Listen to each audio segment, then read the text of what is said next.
Hello everyone, कैसे हैं आप सब। I hope you guys are good.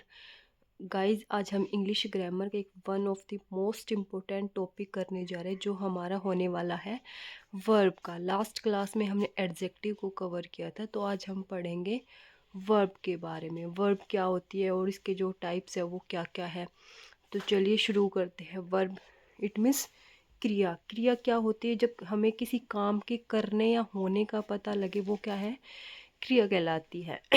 अब इंग्लिश में सेम वही है। वर्ब क्या होती है? A verb is a word that describe an action, state of being. यानी वर्ब क्या होती है? एक ऐसे वर्ड होते हैं जो डिस्क्राइब करते हैं एन एक्शन। इट मीन्स किसी काम के करने, स्टेट ऑफ बीइंग बताते किसी काम के होने के बारे में। कह सकते हैं वर्ब जो है एक ऐसे वर्ड होते हैं जो किसी भी काम के करने या होने का बोध कराते हैं। तो ये क्या है? जैसे हम ये इसके अंदर क्या क्या है? जैसे स्पीक हो गया, कम हो गया, write, accept, read, walk, teach, play, learn, is, am, are, has, have, was, were, ये सब हमारे क्या है? हमारे वर्ब के अंदर आते हैं। तो इनको क्या है? एग्जाम्पल्स की हेल्प से समझेंगे। जब किसी काम को करने की बात आए तब तो हमारे मेन वर्ब यूज होगी। जैसे स्पीक हो गया, कम हो गया, राइट हो गया, एक्सेप्ट हो गया। जब किसी काम के होने के बारे में बताया जाए, इट मीन्स काम हो रहा है कि सेंस आए, तब हम ये जो छोटे वर्ब्स है या फिर जिनको बोलते हैं हम हेल्पिंग वर्ब, इनका यूज़ करेंगे। Is, am, are, has, have, was, were. अब इनको क्या है? एग्जाम्पल की हेल्प से समझेंगे। जैसे ही इज़ टीचर, वह क्या है? अध्यापक है। तो ये बीच में जो इज़ है, ये हमारा किसका काम कर रहा है? वर्ब का काम कर रहा है। तो हमारी जो फॉर्मेशन होती है वो क्या होती है? सब्जेक्ट प्लस वर्ब और प्लस ऑब्जेक्ट। इसमें क्या है? जो वर्ब होती है वो हमारा क्या है कि वर्ब किसका काम करती है? दो सब्जेक्ट, इट मीन सब्जेक्ट और ऑब्जेक्ट को जो जोड़ने का काम होता है वो किसका होता है? वर्ब का होता है। वर्ब के बिना क्या है? हमारा सेंटेंस कंप्लीट ही नहीं हो पाता। इट मीन्स वो कंप्लीट मीनिंग नहीं बता पाता। तो जैसे इसमें इज है, इज क्या है? एक वर्ब है। तो ये क्या है? एक हेल्पिंग वर्ब है। जैसे ही इज प्लेइंग क्रिकेट, तो सेंटेंस में हमारी एक वर्ब भी यूज हो सकती है और एक से ज़्यादा भी यूज हो सकती है। जैसे ही इज़ प्लेइंग क्रिकेट, अब यहाँ पे इज है, ये भी हमारी एक वर्ब है, और जो प्लेइंग आया वो भी हमारी एक वर्ब है। अब बात आती कौन सी मेन वर्ब है और कौन सी क्या है? हेल्पिंग वर्ब है। जैसे वह क्रिकेट खेल रहा है, तो इसमें जो मुख्य क्रिया है, मेन वर्ब, वो क्या है? खेलना। तो प्ले हमारी हो जाएगी मेन वर्ब, और जो इज है वो हमारा क्या है? As a helping verb use हुई है। अब बात आती है वर्ब है। वो वर्ब कितने टाइप की होती है? Verb are basically divides into two parts, main verb and auxiliary verbs. Main verbs क्या होती है? जैसे खेलना, कूदना, दौड़ना, भागना, ये सब क्या है? हमारी मेन वर्ब्स होती है। जैसे इंग्लिश में देखा जाए तो स्पीक हो गया, लर्न हो गया, राइट, रीड, वॉक, टॉक, ये सब हमारी क्या है? मेन वर्ब है। ऑक्सिलरी वर्ब्स क्या होती है? ऑक्सिलरी वर्ब या फिर इनको हम बोल सकते हैं हेल्पिंग वर्ब। जैसे डू, डज, डिड, ये सब क्या है? हमारे ऑक्सिलरी वर्ब्स में आते हैं। बी की फॉर्म में भी होते हैं। बी की फॉर्म में हो गया इज, हो गया एम, हो गया आर, वॉज, वर, बीन, ये क्या है? ये भी हेल्पिंग वर्ब होते हैं। फिर आते हैं हमारे मोडाल्स। अब बात आती है मोडाल्स क्या होते हैं। अभी तो हमें सिर्फ इतना समझना है कि वो किसके अंदर काउंट होते हैं? हमारे ऑक्सिलरी या फिर हेल्पिंग वर्ब्स के अंदर। जैसे मोडाल्स हो गए हमारे can, could, may, might, shall, should, will, would, ये क्या है? मोडाल्स में। मोडाल्स का जो कंप्लीट चैप्टर है उसको हम डिटेल्स में पढ़ेंगे वन बाय वन। फिर जो हैज़, हैव, हैड आते हैं, ये सब भी हमारे किस में आते हैं? हेल्पिंग वर्ब के अंदर आते हैं। अब जो मेन वर्ब होती है, हम उसी को क्या है? टू पार्ट्स में डिवाइड कर दिया। एक तो ट्रांजिटिव वर्ब और दूसरी क्या हो गई हमारी?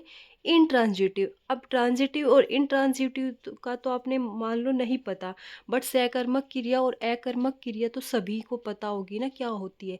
सकर्मक मीन्स जो कर्म के साथ आती है वो हमारी सकर्मक क्रिया होती है, और अकर्मक क्रिया मीन्स जो बिना कर्म के आती है वो हमारी क्या हो गई? अकर्मक क्रिया हो गई। अब बात आती है ट्रांजिटिव और इंट्रांजिटिव। इंग्लिश ग्रामर में ट्रांजिटिव वर्ब क्या होती है? ये एक ऐसी वर्ब होती है जिन्हें क्या है?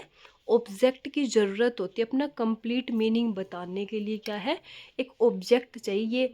इट मीन्स ये वर्ब ऐसी होती है जो बिना ऑब्जेक्ट के कंप्लीट नहीं हो पाती।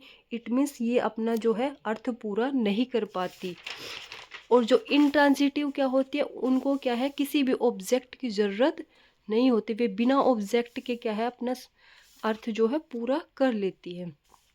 अब जैसे राम हिट्स ए बॉल, अब बॉल क्या है हमारे पास एक ऑब्जेक्टिव आ गया, तो ये वर्ब किस में जाएगी, हमारी ट्रांजिटिव वर्ब में। Ram hits a ball, Ram ने क्या है एक बॉल को हिट किया। Sita loves ice cream, Lata send the gift, Lata ने गिफ्ट भेजा। अब जैसे मान लो, जैसे हमने लिख दिया राम हिट्स, राम ने हिट किया, अब सेंटेंस तो कंप्लीट नहीं हो रहा। क्या हिट किया हमें पता ही नहीं लग रहा क्या किया। अब यहाँ पे ए बॉल जो है वो एज ए ऑब्जेक्ट यूज हुआ है, तो राम ने किसको हिट किया, बॉल को हिट किया। ऐसे इंट्रांजिटिव में क्या आता है, ऐसी वर्ब जिनको क्या है किसी ऑब्जेक्ट की जरूरत नहीं होती, वो क्या होती है हमारी इंट्रांजिटिव वर्ब कहलाती है। जैसे सी से उसने गाया, दे जंप वे दौड़े, ही स्पीक्स स्लोली, ये हमारे किसके अंदर आएंगे, इंट्रांजिटिव। इसमें क्या है आपको कहीं भी ऑब्जेक्ट दिखाई नहीं देगा। आप देखिए यहाँ पे भी कोई ऑब्जेक्ट नहीं है, सीधी जो सब्जेक्ट है उसके बाद हमने किसका यूज़ किया है, वर्ब का यूज किया है। अब कुछ आते हैं अदर टाइप्स ऑफ वर्ब। जैसे अदर टाइप्स में हम किसके बारे में पढ़ेंगे, फाइनाइट वर्ब और नॉन फाइनाइट वर्ब। अब फाइनाइट वर्ब क्या होती है, वो वर्ब जो क्या है, फाइनाइट मीन्स बंधी हुई। इट मीन्स जो वर्ब क्या है रूल और रेगुलेशन के साथ बंधी हुई होती है, वो हमारी क्या कहलाती है, फाइनाइट वर्ब कहलाती है। और नॉन फाइनाइट वर्ब क्या होती है, जो किसी भी रूल रेगुलेशन के साथ बंधी नहीं होती। इट मीन्स क्या होती है, वो बिल्कुल उनके साथ क्या है, उनके साथ कोई भी हमारा रूल रेगुलेशन यूज़ नहीं होता, वो हमारी क्या होती है, नॉन फाइनाइट वर्ब होती है। अब देखो जैसे एग्जाम्पल से समझेंगे, मोहन प्लेज क्रिकेट।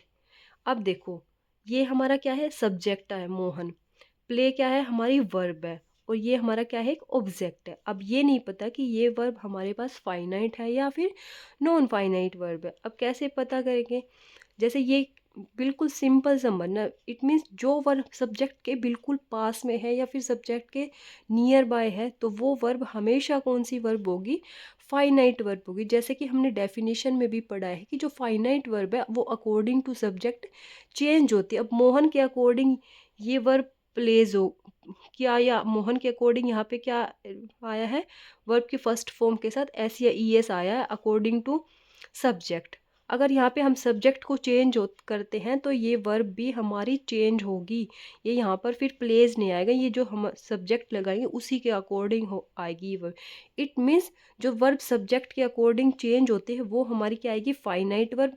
और जो वर्ब जिन पर कोई इफेक्ट नहीं पड़ता सब्जेक्ट के चेंज करने पर, वो हमारी क्या आएगी, नॉन फाइनाइट वर्ब। ऐसे जैसे नेक्स्ट देखो, I like to play.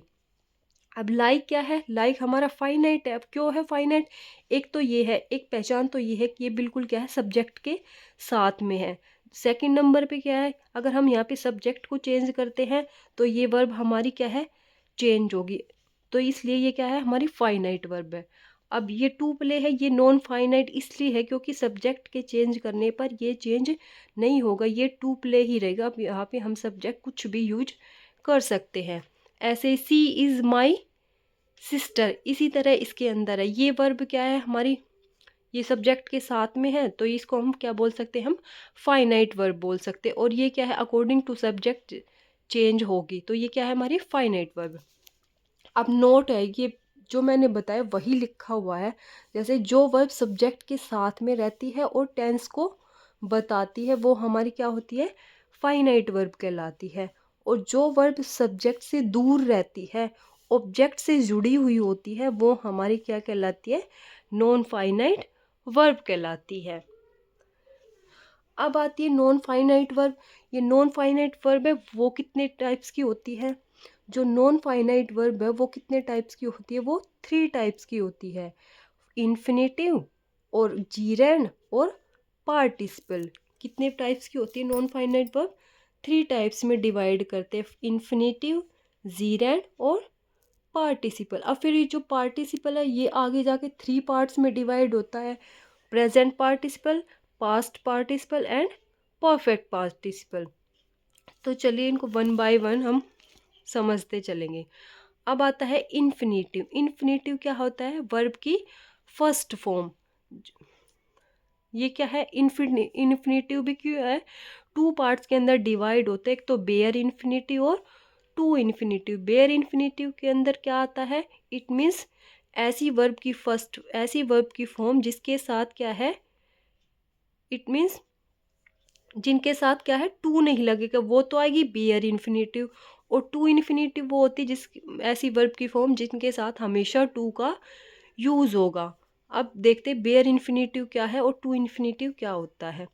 Bear infinitive, Jin verb के साथ टू नहीं लगता उनको क्या है, बेयर इन्फिनेटिव बोलते हैं। जैसे कुछ वर्ब्स की फॉर्म होती है जो हमेशा क्या है, बिना टू के यूज़ होती है। अगर इनके साथ इनके आगे पीछे हमें टू मिलता है तो वो क्या है, एरर हो जाता है।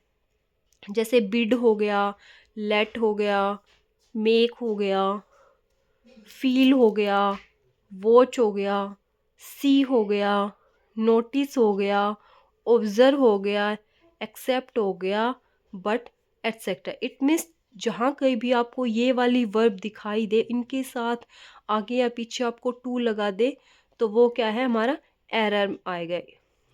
इनके साथ टू कभी भी यूज़ नहीं होगा, ये बात हमेशा ध्यान रखना। अब आती है टू इन्फिनेटिव। ये कुछ वर्ब की ऐसी फॉर्म होती है जिनके साथ हमेशा टू लगेगा। अब वो कौन कौन सी होते हैं उनके बारे में पढ़ेंगे हम।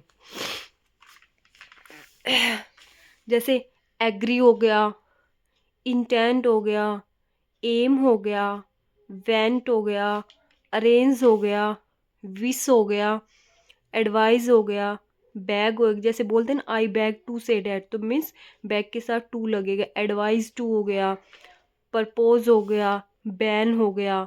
ये क्या है, ये ऐसी वर्ब है जिनके साथ हमेशा टू का यूज़ होगा, तो ये क्या कहलाएगी, टू इन्फिनेटिव। अब आती है जीरैंड की और पार्टिसिपल की। जीरैंड जीरैंड में क्या होता है, V1 के साथ ING। V1 मीन वर्ब की फर्स्ट फॉर्म, उसके साथ हम ING का यूज़ करेंगे।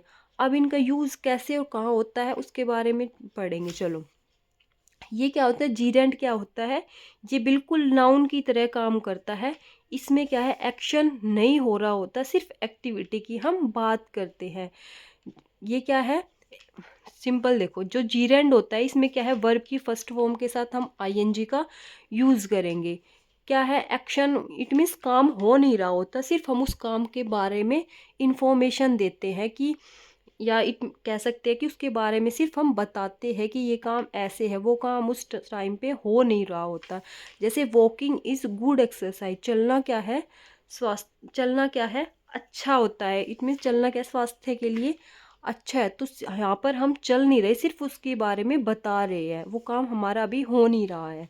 जैसे I like playing, I like playing, जैसे मुझे खेलना पसंद है, तो सिर्फ मैं क्या है, इंफॉर्मेशन दे रही हूँ, अभी खेल नहीं रही हूँ।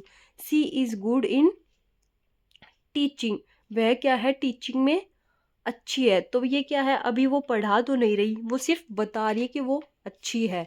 तो यहाँ क्या है, सिंपल देखा जाए तो कि काम हमारा हो नहीं रहा, सिर्फ हम उसके बारे में बताते हैं, तो वो हमारा क्या है, जीरैंड आता है। इसमें नोट देखना, प्रेपोजिशन के बाद यदि ING दिखे, इट मीन्स तो वहाँ पर क्या होगा, हमारा जीरैंड होगा। यानी वर्ब की फर्स्ट फॉर्म के साथ हमें ING दिखे, उससे पहले हमें प्रेपोजिशन दिखे, तो वो हमारा क्या आएगा, जीरैंड आएगा। जैसे I was fine for coming late. अब ये फोर है, ये यहाँ पर क्या है, हमारा एक प्रेपोजिशन है, और इसके बाद क्या है, हमारी वर्ब के फर्स्ट फॉर्म के साथ हमें ING लगी हुई, तो ये हमारा किस में जाएगा, जीरैंड के अंदर जाएगा। नेक्स्ट आता है हमारा पार्टिसिपल। पार्टिसिपल क्या है, कितने टाइप्स होते हैं पार्टिसिपल के, 3 टाइप्स होते हैं, present participle, past participle and perfect participle. अब बच्चे क्या है, कंफ्यूज कहाँ पे होते हैं, सेम प्रेजेंट पार्टिसिपल में भी वही वर्ब की फर्स्ट फॉर्म के साथ आईएनजी है, और जीरैंड के अंदर भी वही आईएनजी। जो क्वेश्चन बनाता है एग्जामिनर इसी के अंदर से बनाता है। अब वो कैसे है देखो, प्रेजेंट पार्टिसिपल को करने के बाद आपको बिल्कुल भी कंफ्यूजन नहीं रहेगा, बिल्कुल ईजी वे में समझेंगे। जैसे क्या है, इसमें भी वर्ब की फर्स्ट फॉर्म के साथ आईएनजी होती है और जीरैंड के अंदर भी होती है, बट इसमें क्या है, इसमें एक्शन हो नहीं रहता, होता नहीं है, सिर्फ हम उसकी बात करते हैं।